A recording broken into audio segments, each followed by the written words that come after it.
Musk is not completely going away. Elon has worked tirelessly helping lead the most sweeping and consequential government reform program in generations. I expect to remain a friend and an advisor, and certainly if there's anything the president wants me to do, I'm at the president's service.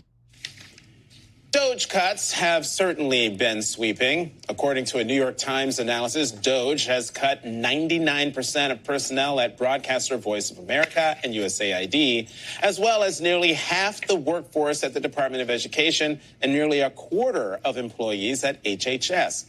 As for the $2 trillion in savings Musk promised last fall, it's just $175 billion as of this week, according to DOGE's website.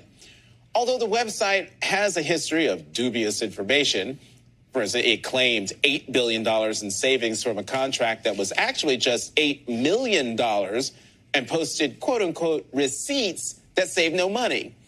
And there's no real evidence of the fraud Musk has pledged to find. The so-called fraud DOGE touted was either previously uncovered or wildly overblown.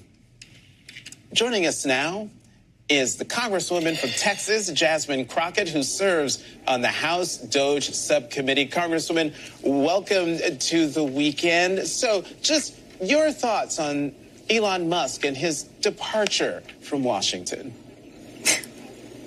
Hallelujah is what I gotta say. Is it Sunday? Let us all give thanks to the good Lord above. Listen, let me tell you something. He is gone, but the Musk is still going to linger in the air.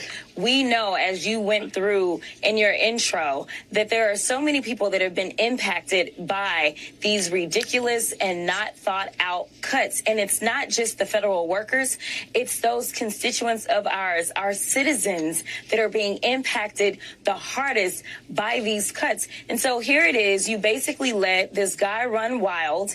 And honestly, I feel like all of the cuts to federal employees, that was nothing more than a distraction for the things that he really wanted to do, which is to make sure that there was no oversight over his companies, the companies that were under investigation. This was to kind of keep us busy and distracted. And unfortunately, in the process, we have harmed our federal government, and ultimately, we are harming our overall economy.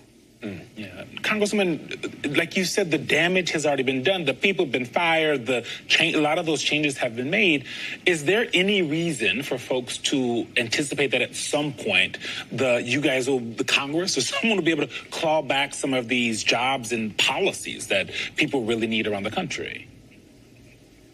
I mean, would you really want to work for the federal government at this moment? I mean, like let's be honest. Yeah. You know, in reality, we have been down as it relates to some of our federal workforce anyway. This is one reason that the Biden-Harris administration invested so much money in the Inflation Reduction Act when it came to the IRS, because they wanted to make sure that those people that were best trained to do those complicated audits of people's taxes, basically the very, very rich, making sure that we had the best of the best to make sure that we could bring in additional income. In addition to that, while we've been talking about the reconciliation package and we've been talking about the cuts and how many people are going to potentially lose their health care or how many people are going to lose food off of their tables, one of the things that we've not been able to do, because there's, again, still so much in this terrible bill, is talk about things that happened in the Oversight Committee, such as deciding that they don't want federal government employees to have the protections that the federal court has acknowledged and said, hey, you've got to reinstate these federal employees.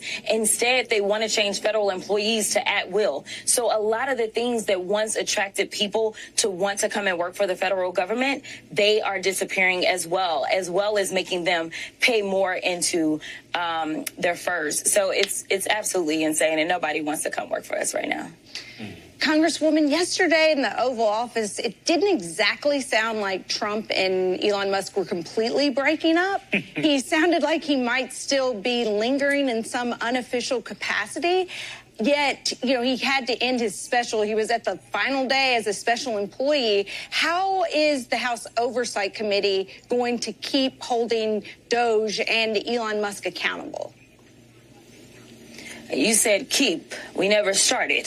DOGE was just a little pet project for Marjorie Taylor Greene to be able to say, hey, they gave me something, I've got a gavel.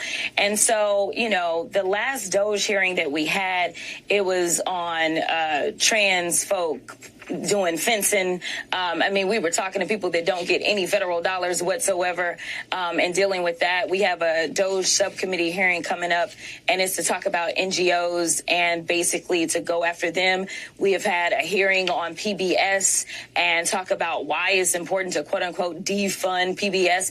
I mean, we've not dealt with those things. We have tried to subpoena Elon Musk before. The Republicans did not want to do that. I don't know why you wouldn't want to have your main man come in and tell us about all the great work that he's doing, unless he absolutely isn't doing any great work. So listen, I think that unfortunately we're going to have to wait until the Democrats are in the majority, which will hopefully be in the midterms, and then we can absolutely bring Elon Musk in and we can have him under oath and we can have him tell us about everything that he did. Because as I've been home this week, to hear from my seniors that are concerned and don't have answers about how much information he had access to and what he did with that sensitive information, they are scared. Congresswoman, have a listen to what Elon Musk had to say in an interview on Tuesday about his thoughts on the so-called big, beautiful bill that was passed by the House. I was disappointed to see the massive spending bill, frankly, which increases the budget deficit, doesn't decrease it, and undermines the work that the DOGE team is doing. I think a bill can be big or it can be beautiful, but I don't know if it can be both. Congresswoman, I have no question. Just hold forth. Listen, I mean, I'm not necessarily besties with Elon, but when I can agree, I'm just going to agree because it's just the truth. The reality is that we saw when this bill passed the House, which it barely made it over the finish line, 215 to 214, we know that there were 2 Republicans that somehow went MIA. We know that 2 Republicans voted with us, and then we know that 1 Republican just voted present. And let me just tell you, even if a Republican voted with us, it wasn't for the same reasons, okay? But we got to the same result, which is that this is a big, bad bill, okay? And their reasons for saying, you know what, we're not going to vote for this is because they still want to raise the debt ceiling by $5 trillion. And so what I have explained to people is that the cuts that they want to give to the rich folk in this country are so deep that even after cutting almost 14 million people off their health care and cutting over $300 billion out of SNAP benefits, as well as all the other ugly stuff. And we don't talk about the fact that they want to have this big chunk of money so that ICE agents can get approximately $42,000 a piece in a bonus. So we had money that was going up for crazy stuff. And then we also, of course, had to set aside enough money so that somebody could go golfing. I believe that the number may be $1 billion or so over the 4 years for him to be able to go golfing. This doesn't really make sense. And frankly, nobody has asked for these things to be their priorities. But there are fiscal, responsible Republicans that are saying, listen, I don't think they really care about the cuts, but they absolutely care about the fact that we still are needing to lift the debt ceiling and honestly have nothing to show for it. One might say that you would call this a bad built Butch bill. Go on, Elise.